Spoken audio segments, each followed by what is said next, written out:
Available dito yung PSX 160 nila. DB160 available dito.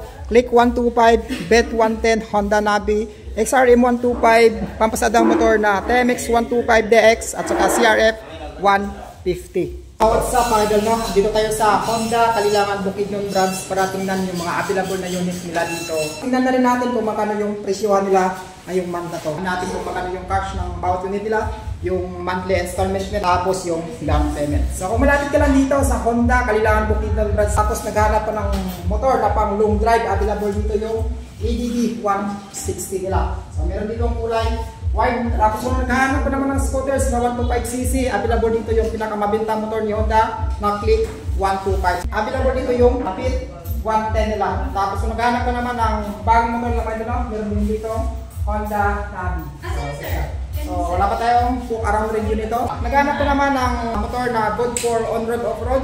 So available dito yung XRM 125 nila. So meron dito yung kulay white. Tapos kung naghahanap ka naman ng pinakamurang motor ni Honda pagdating sa pampasada motor, available dito yung TNX 125. Mahilig ka naman sa on-road, off-road, available dito yung CRF 150L nila.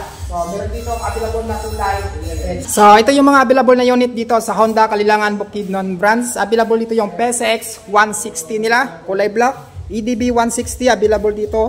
Click 125, Bet 110, Honda Navi, XRM 125, pampasadang motor na TMX 125DX at saka CRF 150. So pagdating dito sa PSX 160 nila mga idol, meron itong updated price ngayong month na to. Meron siyang price na 153,700 pesos. Tapos pagdating sa down payment niya, meron siyang 15,000. Tapos yung 1 year niya is 14,530. Yung 18 months na 10,565, 2 years na 8,705 at saka 3 years na 6,800 pesos. So ito yung PSX 160 nila. So kung mahilig ka sa long drive, pwede sa'yo ang motor na to. At ang goods dito is naka ABS braking system na siya. So pagdating naman dito sa EDB 160 nila, available din siya dito mga idol, no? Ito kulay white. Pagdating sa presyo nito, meron siyang 166,900 pesos. At pagdating naman sa down payment niya is 15,000. Yung 1 year niya is 16,070. Yung 2 years na is 11,675. At 18 months na 11,675. Sa 2 years na 9,615. At 3 years na 7,510. So kung naghanap ka ng ADB 160, available dito yung kulay white. At kung mahilig ka naman sa 125cc na scooters, available dito yung Honda Click 125. So ito yung pinaka-mukha niya. So ganda ng color combination niya. Ayan yung gilid niya. So goods na goods ito pang long drive mga idol, no? Kasi nga ito ay naka liquid cooled system na siya. So hindi ka mangangamba na ma-overheat ka pa.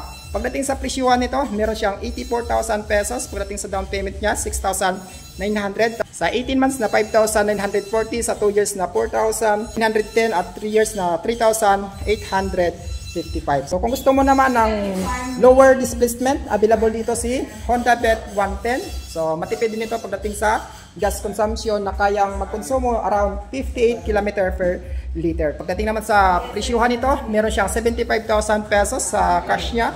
Pagdating sa down payment is 5,900 pesos. Sa 1 year na 7,400. Sa 18 months na 5,405. At 2 years na 4,470. At 3 years na 3,515. So ito yung Honda Bet 110 nila. Bagong motor ni Honda dito na naka-display mga idol, no? Ito yung Honda Navi. Pagdating ito yung mukha niya, pagdating sa harapan na gulong niya, ito siya. Wala pa tayong walk around review dito. Tapos pagdating naman sa TMX 125DX nila pampasadang motor, meron dito ang kulay red. So meron siyang price na 56,800 pesos lamang pagdating sa kanyang cash. At pagdating naman sa down payment nito, meron lamang siyang 6,900 pesos. Tapos sa 1 year is 5,480, 18 months na 4,015, sa 2 years na 3,330 at 3 years na 2,630 pesos. So available dito yung Honda TMX 125. So pagdating naman dito sa CRF 150 nila mga idol, no? Meron ditong kulay red, ayan.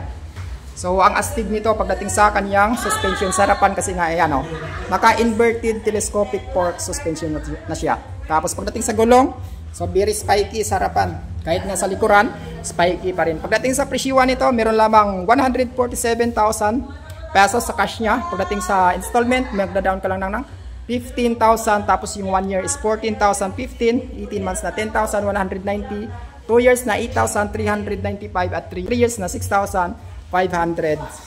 So yan yung available na unit dito sa Honda Kalilangan Bukidnon brand. So kung isa dyan sa mga unit na nagustuhan mo, visit lang dito mga idol, no, sa Honda Kalilangan Bukidnon brand. Harapan lang ito ng public market. So hanggang dito lang tayo.